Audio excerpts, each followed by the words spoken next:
السلام عليكم. لو بتعملي دايت ورياضه وماشيه على نظام اكل وبرضه دهون اسفل البطن عندك مش بتروح، يبقى المشكله مش فيكي، المشكله في حاجه تانية خالص.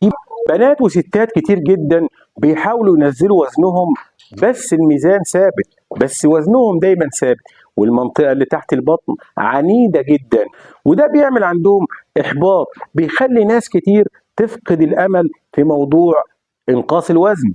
في الفيديو ده هتفهمي العلاقه ما بين دهون البطن السفليه ديت وما بين حاجه اسمها مقاومه الانسولين. ليه اشتهاء الحلويات بيزيد؟ ايه علاقه مقاومه الانسولين عندك بتكيسات المبايض؟ وازاي نحل المشكله ديت من الجذور من غير جراحه وكمان من غير ادويه؟ ليه دهون اسفل البطن عنيده عند البنات؟ دهون اسفل البطن عند الستات مرتبطه بالهرمونات مش بس بالسعرات الحراريه بس. علشان كده ممكن تكوني اكلك قليل وبتبذلي مجهود كبير، ولكن مرتبطه اكتر بالهرمونات مش بالسعرات. علشان كده ممكن تكوني بتاكلي اقل بتبذلي مجهود اكبر وبرضه المنطقه دي ثابته عندك ومش راضيه تخس. مقاومه الانسولين معناها ان جسمك مش بيستقبل وخلايا جسمك مش بتستقبل السكر صح، فبيبدا يخزنه على هيئه دهون خصوصا في البطن، وده يسبب ثبات الوزن عندك وزياده دهون اسفل البطن، يعمل لك تعب على طول، جوع مستمر، شراهه للاكل بالذات للسكريات. تحس ان السكريات هي اللي هتسد معاكي الجوع ده، هي اللي هتسد معاكي شهيتك، ولكن ديت حاجه مضره جدا. خلي بالك معايا في النقطه المهمه ديت، النقطه الجايه ديت هتخليكي تفهمي نفسك اكتر. شراهه الحلويات عند البنات، الرغبه الشديده في الحلويات مش ضعف اراده. لما الانسولين بيعلى وينزل بسرعه بيحصل هبوط سكر، فبيبقى الجسم محتاج حاجه مسكره، محتاج حاجه حلوه علشان يعيش. النتيجه دايره مقفوله، ناخد سكريات، الانسولين يطلع، السكر يوطى تاني، زياده الانسولين وكتر استمرار افراز الجسم للانسولين بزياده هو ده اللي بيزود معانا دهون البطن. تكيسات المبايض واحده من اكتر الاسباب اللي بتخلي الوزن مش بينزل عند البنات، ومقاومه الانسولين سبب رئيسي في التكيسات دي. قلنا قبل كده لما تلاقي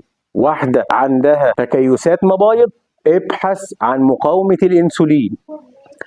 علشان كده الدايت لوحده مش علاج، لازم تعالج مقاومة الانسولين، لازم تعالج المشكلة من الجذور. القصة مش اكل بس، القصة تظبيط هرمونات زائد نوم، قلل توتر، نوع في الاكل. في بنات جسمهم بيتعب من السهر، بيتعب من القلق. الدايت القاسي، الحرمان الطويل اكبر غلط. لو حاسه ان الكلام دوت بيمثلك او ليه علاقه بحد قريبك ابعتي له الفيديو دوت علشان يستفاد. العلاج الحقيقي مش ترندات، العلاج الحقيقي تقليل السكريات والنشويات السريعه، تقليل مش منع، تنظيم الوجبات، اكل يوازن الانسولين، رياضه مناسبه لهرمونات البنات، نوم منتظم، لازم نشبع نوم، قله النوم والسهر بيلخبط الهرمونات، علاج تكيسات المبايض لو موجوده، لو عملنا سونار وطلع عندنا تكيسات مبايض نعالجها، متابعه وتحاليل.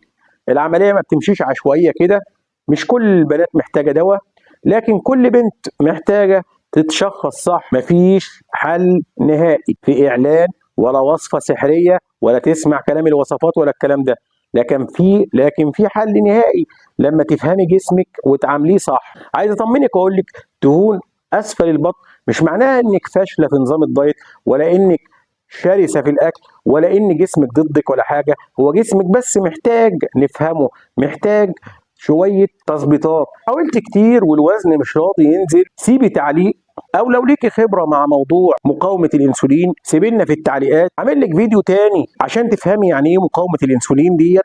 هسيب لك اللينك بتاعه في الوصف وهسيبه لك في التعليقات، ولو ليكي اي سؤال سيبوه لي في التعليقات، وتابعينا. وان عجبك الفيديو ما تنسيش تعملي شير لان شيرك يفيد غيرك. دمتم سالمين والسلام عليكم ورحمه الله وبركاته.